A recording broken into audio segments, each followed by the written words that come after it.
Pascal Auger, bonjour. Vous êtes chef de Bonjour. projet numérique des collèges, donc conseil départemental du Bas-Rhin. Venir sur l'histoire de l'ENT chez vous, parce que c'est quand même une des régions et un département qui avait démarré il y a fort longtemps. Nous avons démarré lors de la première expérimentation en 2003.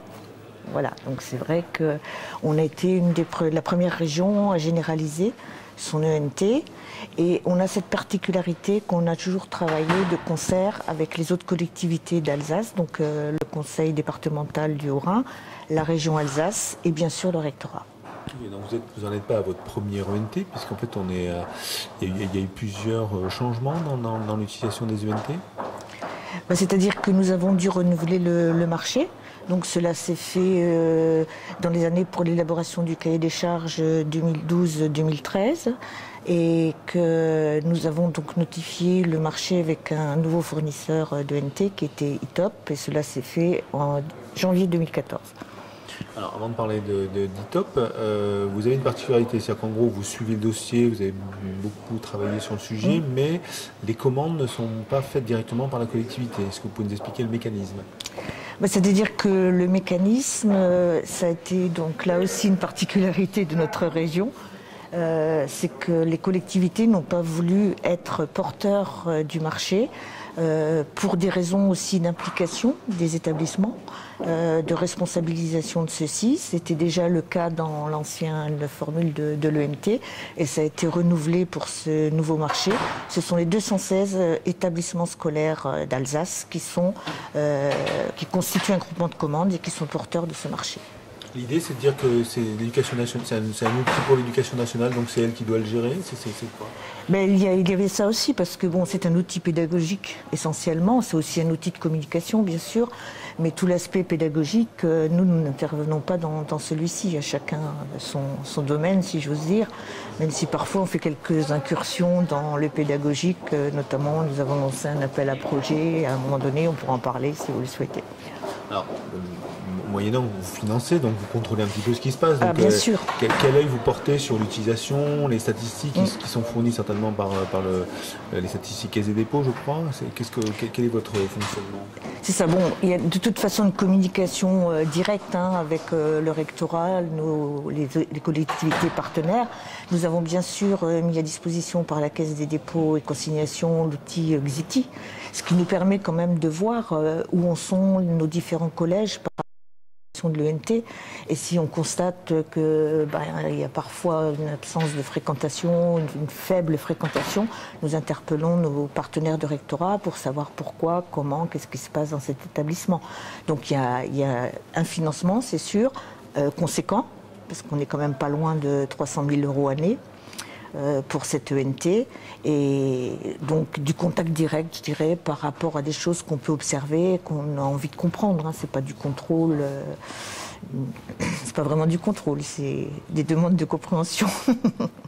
Et alors donc avec un peu de recul, cette expérience ENT, est-ce que c'est utilisé ? Visiblement il y a beaucoup de pédagogie, la volonté d'intégrer Moodle peut-être dans le nouveau marché aussi constitue un fait en matière de pédagogie et d'utilisation en classe ?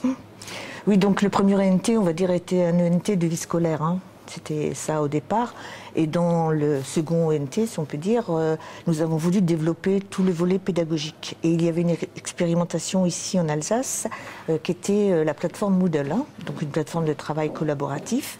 Et nous avons demandé à ce que celle-ci soit intégrée dans l'ENT.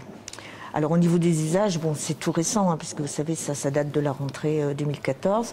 Je peux vous dire que la plateforme Moodle maintenant est intégrée. Après les usages, les usages dépendent des acteurs. Là, il s'agit donc d'une plateforme pédagogique. Il y a des enseignants, bien sûr, qui vont l'utiliser énormément. D'autres qui vont peut-être pas s'y mettre tout de suite, mais qui vont voir que c'est quand même une plateforme extrêmement riche, qu'elle permet de développer tout ce qu'on entend maintenant au niveau de la pédagogie, que ce soit la pédagogie différenciée, que ce soit la classe inversée, etc. Vous parliez d'appel à projet tout à l'heure. C'est quoi votre appel à projet concernant le numérique ? Nous avons donc élaboré un schéma directeur numérique Il faut dire qu'avant 2011, c'était un petit peu au fil de l'eau comme ça. Donc là, on a vraiment structuré notre plan numérique pour les établissements scolaires.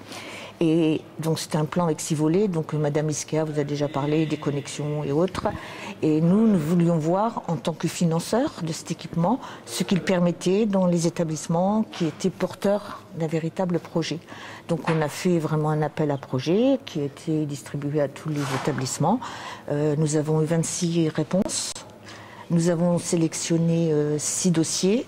Bien sûr, toujours avec le rectorat. Là, c'était une initiative pas régionale, mais vraiment en département. Donc 6 établissements qui étaient très demandeurs en fait d'équipements mobiles. Ça, c'était vraiment une caractéristique assez grande de tous les projets. Donc équipement de tablettes, boîtier de vote, classe mobile. Et nous avons réalisé une évaluation sur le terrain, c'est-à-dire au mois de juin de l'an dernier. Nous sommes allés dans les classes, nous avons vu, comme nous avons fait un petit peu ce matin à Truffaut, nous sommes allés voir plusieurs classes avec des élèves et des enseignants et voir comment était utilisé ce matériel. Et nous avons été, il faut dire, assez convaincus de l'utilisation pertinente de ce matériel. On l'a vu dans des classes Ulysse, justement pour cette pédagogie différenciée, avec des enfants qui travaillent l'un sur les maths, l'autre sur le français, etc. On a vu aussi la transformation du rôle du professeur qui devient en fait un coach, un animateur et qui n'est plus un magister, quoi. On a interviewé un peu les élèves qui sont bien sûr, encore ce matin, c'est bien, oui c'est bien, c'est très bien, voilà. Après, sur les évaluations plus les résultats scolaires, bon moi je vois des études mais c'est difficile à mesurer, quoi. Je trouve... Alors, si je calcule bien, vous dites 30 réponses à l'appel à projet, c'est 30 établissements 26 établissements. 26 établissements. Oui. 26 établissements sur 90, ça oui. fait moins d'un tiers des établissements. Ça veut dire quoi? Que moins d'un tiers d'établissements sont motivés par le numérique? Je ne voudrais pas conclure ça. Je ne voudrais pas conclure ça. Est-ce qu'on pourrait dire, et par rapport à l'utilisation, vous avez fait une corrélation entre l'utilisation de l'ENT et les gens qui ont répondu, est-ce qu'il y a ça? Parce qu'on dit souvent que l'ENT structure les développements des usages du numérique dans les établissements. Est-ce que, à votre avis, c'est le cas?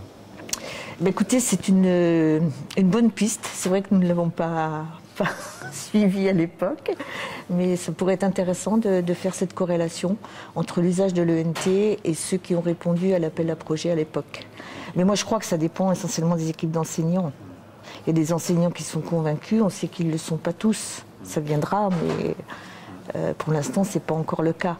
Donc il suffit, bon déjà avec le renouvellement, je veux dire, les classes d'âge, etc., c'est comme partout, quoi. Ça va devenir un outil complètement commun. Mais bon, je ne vais pas dire que les vieux ne s'occupent pas du numérique, parce que je suis mal placée pour dire ça, mais voilà, ça viendra.